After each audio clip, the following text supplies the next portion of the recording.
What is up, ladies and gentlemen, boys and girls? It's your boy Goblin, and today we're coming in with the long-awaited Part 8 of the Trap House Tales. Now, listen, in the last episode, we left off at a crucial point, and this episode is where shit really gets serious, right? This episode isn't really about having fun or partying. In this episode, shit hits the fan pretty quickly. Hope you guys enjoy. Drop a like if you do. Be sure you're tuned into tonight's live stream because tonight's stream is the last one for about 6 days for while I'm gone for court. I'm going to be kind of focusing on just hanging out with the homies and spending time with my mom and just kind of relaxing up there. You know, I've been grinding for a little while and I want to just kick it with the homies and have a good time. I miss my friends. I miss my mom. You know, I want to kick it up there. You know, I want to have a good time. But I've pre-recorded videos that are scheduled to go up for while I'm gone. Don't stress about that, my gamers. Hope you enjoyed those as well as this one. Be sure to be there for tonight's stream. Don't miss out. Let's get into it. So, in Part 7, where we left off at the very end, I had mentioned that I just got my hands on my new car, and I had already had a new place lined up because I wasn't trying to stay in the house I was staying in alone, right? The only reason I ever stayed in that house is because I was trying to do Cody and his brother a favor. But now that Cody and Josh weren't there, I was just like, there's no way I'm staying in this house any longer. I don't like this place. Everything's fucked up in here. It's quite frankly a shithole. I'm not going to pay for this place on my own, right? If I'm paying rent alone, I'm going to find a place that I want to live in.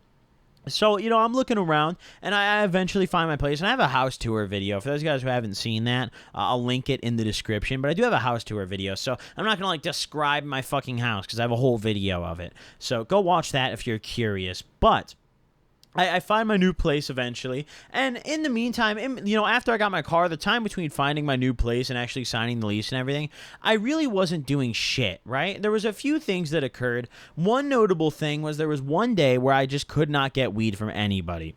I had gotten a plug, but that guy jagged on me. That guy just straight up, like, stopped replying. I was like, all right, fuck this kid. So I couldn't find a plug, and I was fiending off my rocker. So, some of you guys might remember this. I posted on my story on Instagram asking if anyone had weed in my area. And there's this one guy who had weed like 45 minutes away who was a viewer. So I hopped the fuck in my car and I'm like, all right, I'll go grab like an eighth off this kid. I'm so desperate, I'll go grab an eighth. It wasn't even really, listen, no offense to the guy. If you're watching this video, thank you for coming through. But we both know it was mid, okay? But I didn't really care. It was cheap. I didn't give a fuck. The guy hooked it up. I didn't care, right? I think I gave the kid like what, like $15 or some shit, like 20. I don't know, dude. I gave him like a 20 or some shit. He gave me like a fatly packed eighth. I didn't care, right? It smoked and it got me high enough because I'd been on a weed for a couple days.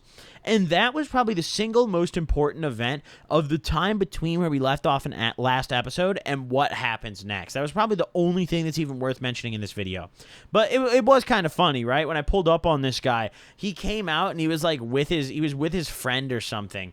And he was like, oh, like, is that you? And I pulled up in this Volvo. And it was kind of funny. The first thing he says is, he goes, why'd you pull up in that fucking beater? I was like, hey, dude, it fucking drives. Hey, shut up, dude. Hey, y'all be thinking I'm rich and shit. Hey, listen. Come on now. We're driving old Volvos still. Come on. We still buy used cars. I've never bought like a brand new car all cash. Come on.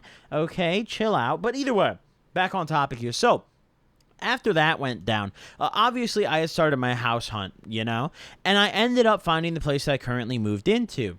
And it came time to sign my lease, and it was maybe like 3 or 4 days before Christmas when I signed my lease. And I initially had a 6-month lease. I extended it just recently last month, but I initially signed just a 6-month lease.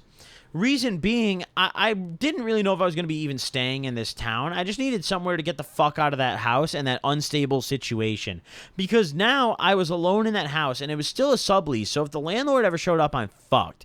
And with some homies, it could turn into something fun where it's like, oh, we got a bunch of drugs in the trunk, and we couldn't fit all our shit, but we just got evicted. But when you're alone, it's just kind of depressing. So I wanted to avoid that situation.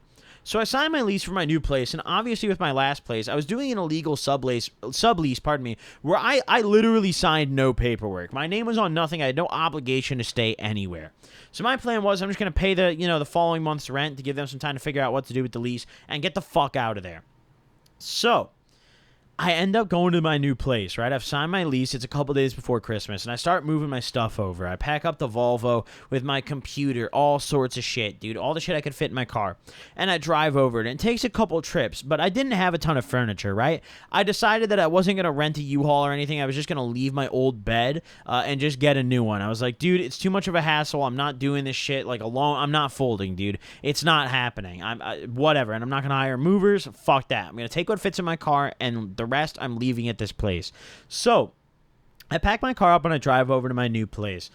And when I first got unpacked in my new house, I'm not going to lie, I felt such a sense of relief, dude. I was like, holy fuck, my name's on the lease. It's official. I can't just randomly get kicked out. I don't feel like I have to hide in my own house. Like, this is sick. So I remember the first night there, I literally just sat on the floor and got drunk. I had no furniture anywhere. I went upstairs into the room that I was using as my little computer setup. All I had was a foldable chair and a chair that I stole from I had a foldable desk, pardon me, and a chair that I stole from the dining room, right? Luckily, landlord left me some furniture, a little bit, like downstairs, nothing upstairs, but a little bit downstairs, like a couple couches, which was very, very kind.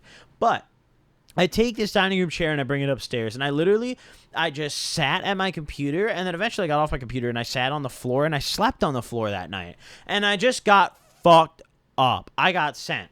But that's not the point of this. The point of this is what happens on Christmas Eve. So I get a text from Cody on Christmas Eve, and he's like, bro, are you at the house? And I hadn't really mentioned to Cody yet that I had signed this new lease because I was trying to figure out how to even bring this up, because Cody had made it clear that he wasn't like coming back, right? He made it clear that he was going to take some time to come back, because now it came up that his mom, like, he was like, yeah, dude, listen, I've been gone for so long that my mom, like, it was a whole thing where she needed to claim him as a dependent for some reason on her taxes to get some benefits. So he had to be there, right? He had to stay there for some time. I think he had to be there for like a month or something, because I don't know. It was some complicated thing. I don't remember exactly what his mom said about it. I remember talking to her about it, but either way, he had to stay there for like another month, and I was just like, bro, like, I love you and everything, but I can't fold for this house. And I talked to him about it, and he was cool. He was like, yeah, dude, get the fuck out of that house, dude. Like, fuck that crib, you know? He was like, fuck that whole situation. Fuck that bitch for making a sublease illegally. And I was like, I agree with you wholehearted. I'm very glad we're on the same page. But he hits me up, and he's like, yo, are you at that crib, right? Because at this point, like, he still didn't know, right? I told him after this conversation. And I kind of told him during. I had to spill the beans. I was like, no, why? And he's like, dude, the fucking landlord showed up, and we're getting evicted. And I said, excuse me?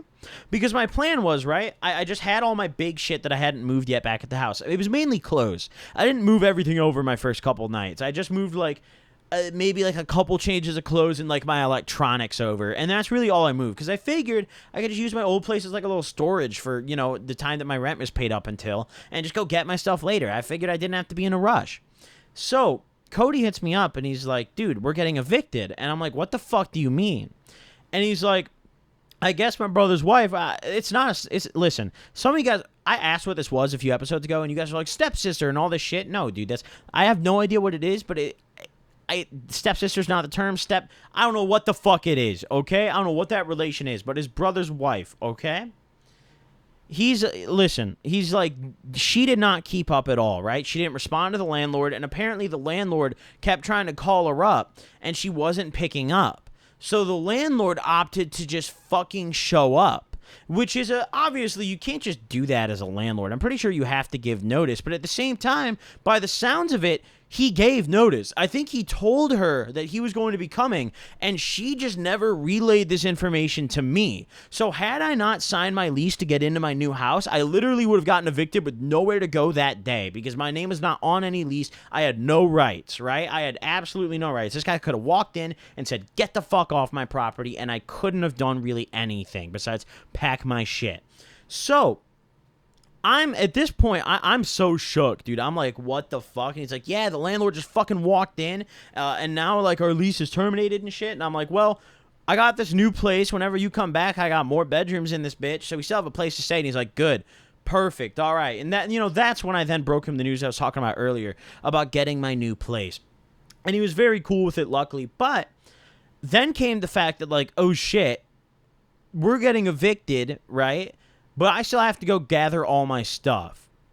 And the thing is, this landlord, listen, this was a scummy motherfucker, right? This guy didn't have any due diligence. He didn't have any respect for any belongings in the house. The day that he came over and found that it was being like subleased, and it would like, obviously, listen, there was hella roaches in that bitch. Not cockroaches, I'm talking blunt roaches. Hella, like, it just stunk of kush in that house, right? So obviously there was bottles everywhere. Obviously the guy would not be happy walking in and seeing that. You know what I'm saying? But at the same time, that doesn't give him the right to do what he did. So what he ended up doing, I came to find out. Then the next day, I drove over really early in the morning, right? I wanted to make sure that he wasn't there because I figured like, oh shit. By the way, Cody's making it sound, this guy like is starting the eviction process right now without paperwork. Like he's literally going in and moving shit out of the house from what I know, by the way it's sounding, and from the text that I'd seen from him, right? So I'm like, I have to get the fuck over there when this guy's not there. So I wake up at like 7:30 in the morning the next day, and I hop in my car and I drive over. And the front door is wide open, but there's like a glass door that isn't. But there's no car parked in front. So I just kind of look around and I'm like, dude, like this is my chance. I have to go in there and get my shit and get the fuck out. So I walk in and I really quickly realize to myself, like, dude, I'm going to have to make multiple trips if I want to get everything. So I had to pick and choose the shit I wanted to get. Would I have liked to get everything? Yeah, but there was a lot of stuff that I didn't really mind parting with. You know, it was kind of like a cleansing of my belongings. But I went in and I walk up to my loft, and Cody texts me and he's like, yo, while you're there, because I told him I was going over, he's like, yo, while you're there, can you grab my jacket and my shoes and like some of the stuff that I left in my room, right? Because Cody didn't bring all his clothes like I mentioned previously. He didn't think he was like fully leaving the house. So he had a bunch of clothes down in his room that he wanted me to just grab and store at my place until he came back. So I'm like, yeah, for sure, bro. I'll grab those on my way down. You know, I'm just going to go up to my loft and grab my shit.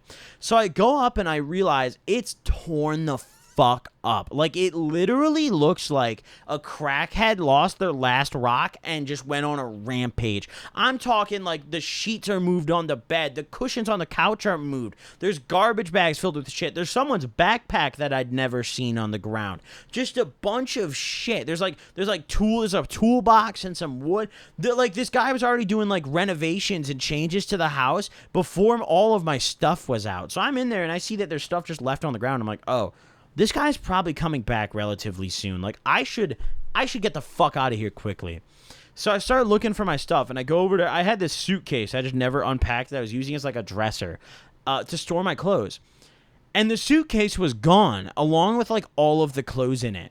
And I realized really quickly that there was a fat like dumpster out front of the house. I didn't think anything of it driving up, but then it clicked with me, and I run out to the dumpster, and lo and behold, this murky dumpster with a bunch of fucking water at the bottom is chock full of Cody and I's belongings.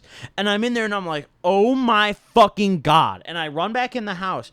And there's still some stuff. It's not completely gutted. So I gathered what I could. There was, like some t-shirts and like a hoodie or two of mine that were left. But I lost my only and favorite winter jacket. I saved up to get that jacket, dude. It was Michael Kors. It had a fur collar. I loved it. That was thrown away. My favorite hoodie a bunch of my favorite hoodies were thrown away. Dude, I'm talking a lot of money worth of stuff. A lot of money worth of stuff. But luckily, I'd already gotten all my electronics out, right? I got my PlayStation, got my computer, got all the, like, real electronic, super high-dollar items besides my clothes. So I go downstairs, and I go into Cody's room, and his jacket he had was gone. He had I think it was like a Pel jacket or something, and then he also had a couple pairs of Jordans, all fucking gone, completely gone. They're in this garbage bin, but the thing, like, I look in, I see my shit in this garbage bin, but the thing is, there's so much stinky water in it that I was just like, dude, there's no way. Like, this is unsalvageable. Like, this is disgusting. If I touch any of that, I'm going to get infected with, like, 5 things. I probably would have been COVID patient 0 if I reached in that fucking dumpster. So there was just no chance that I was going to do that. So I'm at this point, I'm really getting angry. Like, I'm tweaking, dude. And I'm like, fuck this landlord. He threw all our shit away. I'm going to fuck this house up. So I go back inside and I just start kicking shit, bro. I just start fucking shit up, dude. But I realized very quickly, oh, I can't do that. So I kind of cover it up. The only shit I fucked up was there in the upstairs loft, there was this piece of plywood. This guy built this like really ghetto like railing, and it's just a piece of plywood. So I just fucked it up, dude. I literally, it already had spray paint on it from the previous tenant. So I really doubt this guy cared. But I took out all my anger on this piece of plywood, bro. I was like, fuck this thing, dude. No fucking way in hell. And also, I was pissed at Cody's brother's wife, as was Cody. Pretty much everyone in the situation. Even Cody's mom, dude.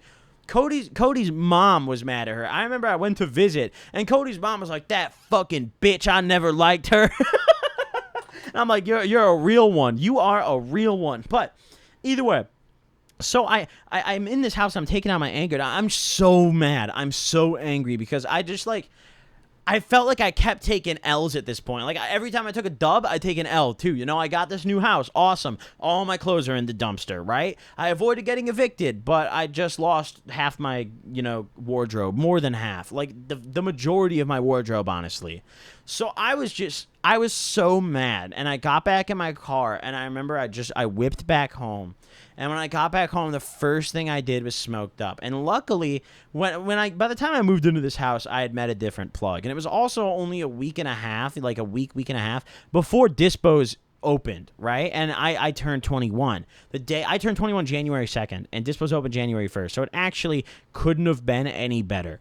But for the week and a half, I had met a new plug who actually had some great weed. Actually had some really good smoke. So I went home and I smoked on some raspberry cough. I still remember to this day. It was fire, dude. I was chiefing on it, sitting downstairs in the living room, staring at nothing because I didn't have a TV in there yet. So I was just staring at the wall like, damn. I'm really mad right now, but I'm in a nicer house and this weed's making it okay. And I had to be appreciative of that. I really fucking did. But now that we're out here, right? Now that we're out here, we're in this house, we're kind of settled. I have to say that I don't think I've ever encountered the immense amount of luck that that happened to me from the span of October to December. Like, yes, I my clothes were in the dumpster and shit, but how lucky was it that I just so happened to sign a lease 2 days before we got evicted?